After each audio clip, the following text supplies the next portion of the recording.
即係你而家份工唔係你中意嘅？黐線咁天真嘅咩？恭喜你啊，你真係啊！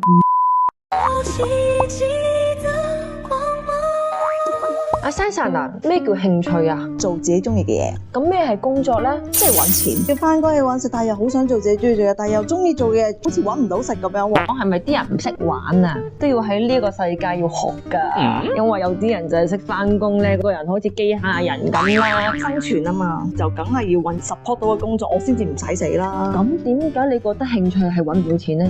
呢個重點啦，因為好多嘅興趣冇辦法變成一個商業。係咪佢哋唔識得 exactly 佢唔係本身揾唔到錢，而係唔識得將呢個興趣不停將佢 upgrade 變成商業化，可以運作到。應該係話屬於你嘅 signature， 你有冇呢個 energy？ 你係中意做到咧，你身邊嘅人都會知道你中意而去幫你。個思維冇去打開，不過佢冇呢一個諗法係會發生喺佢身上，所以就算有機會嚟到嘅話，佢都唔識得望到同 catch up， 即係行過了。哎呀，捉唔到到話好難嘅咧。外國就應該冇乜呢個問題嘅，因為地方大啦，教育唔同，可能中國特別香港咁細，東方教育係啦，講完㗎啦，大家已經明咗㗎啦。即係以前就會覺得。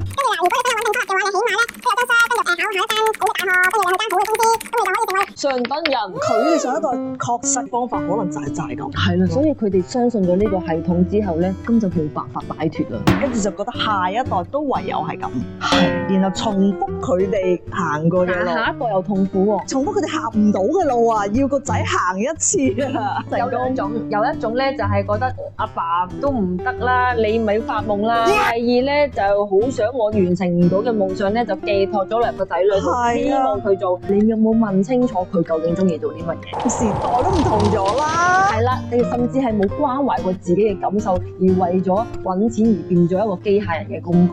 平衡興趣與工作，我應該點樣取捨咧？73、82係咪咁分咧？我真係好想做戲嘅，可能只係每個月得3、4千蚊啊，sorry 係3個月只係得3、4千蚊，咁少啊！但係佢嘅滿足感好大，去揾其他嘅工作去一路 sustain 呢一個興趣，咁樣又 work 唔 work 咧？好多啊！佢嗰刻真係覺得自己好幸福嘅。咁梗係啦。其實講真啦，你個過程係完全唔開心，為咗個錢，但係死咗帶唔走。但係咧，你追尋呢個夢想，你個過程係開心嘅，你好有成功感嘅。可能唔係人哋眼中個物質就係我有10億，但係佢夠佢生活，佢夠佢玩佢所有嘅嘢，佢已經幸福㗎，好豐盛。你明唔明？不過有啲有錢人拿住咁多錢之後，好驚失去，之後話自己好窮啊，驚俾人標心啊，幾多嘢驚，真係唔係個錢問題。真正你嘅人生，你追求緊嗰樣嘢，係工作同興趣帶唔帶到俾你？呢個就係靈魂奇遇記嗰種火花咯。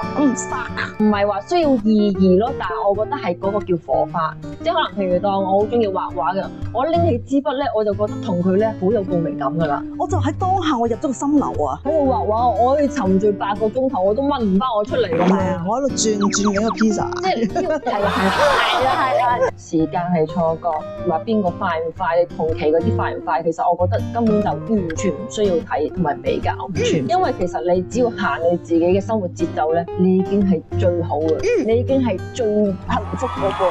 其實個個都好幸福嘅，要嘅嘢，所有嘢喺呢個世界都已經擁有，不過只係你覺得你夠唔夠膽敢玩。我同你講，如果你係真係做緊一份好唔中意嘅工作，純粹只係得金錢帶到俾你生存嘅話，你快啲 quit 咗。揾你真係人生想玩嗰種 spark， 我覺得佢哋要學嘅，你要相信你會揾到你好有興趣嘅工作又好 spark 又好，而且你都會有好豐足嘅金錢 support。你要相信你可以做得到，你就會做。我唔信我會係成功嘅，我咪永遠都唔信佢成功，就係其實係好直。你俾翻直接話俾你聽，係啊嗱，你啱咗啦，就你就唔成功啦。係啦，我就係唔成功㗎啦。恭喜你啦，你應驗咗你自己啦。恭喜你啊，恭喜你啊，你真係啊唔成功啊，但係我啊真係可以，一定成功。哇！咁玩咁長。